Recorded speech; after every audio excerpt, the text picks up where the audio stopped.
Danes sem prišla na gimnazijo Franceta Prešerna v Kranj, predvsem z dvema razlogoma v bistvu. No. Eden je, da se iz prve roke prepričam, če matura teče gladko, tako kot nekako si vsi skupaj želimo, in sem dobila zelo lepe, pozitivne informacije, da je temu tako. Tako da res hvala in vse dobro še za naprej. Drugi razlog je bil pa ta, da se zahvalim vodstvu gimnazije za res izvrstno in pa odgovorno delo, ki ga opravljajo za dijake, ki so že vpisani, in pa za vse prihajajoče generacije.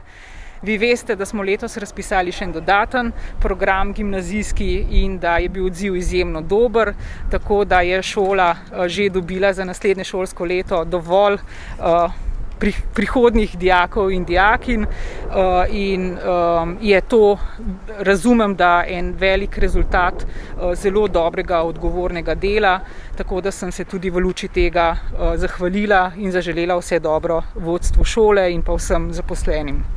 Danes je na vašo pobudo prišla gospa ministrica. Ja, res, jaz sem vedno vesela, ko lahko pripeljem najvišje predstavnike izvršilne veje oblasti na našo Gorenjsko, v moj Kranj, kjer sem pač tudi poslanka Državnega zbora, in veseli me, da se je ministrica odzvala in smo lahko obiskali šolo gimnazijo Franceta Prešerna, kjer smo skupaj dosegli, da je ministrica prepoznala potrebo v Kranju, da smo pridobili nov oddelek, športni oddelek splošne gimnazije.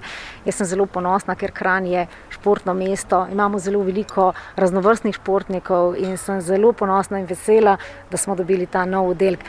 In zdaj, ko so se ukrepi malo razrahljali, sem ponosna, da nas je obiskala tudi ministrica, kjer je ravnateljica ji lahko pokazala šolo in potrebo in ne nazadnje tudi se pohvalila, da je že v prvem roku se vpisalo polno število dijakov, ravno toliko, kot je potrebno. Se pravi, 18 vpisnih mest, prijavilo se jih je 22 in verjamemo vsi skupaj, da jih bo šola tudi 22 sprejela.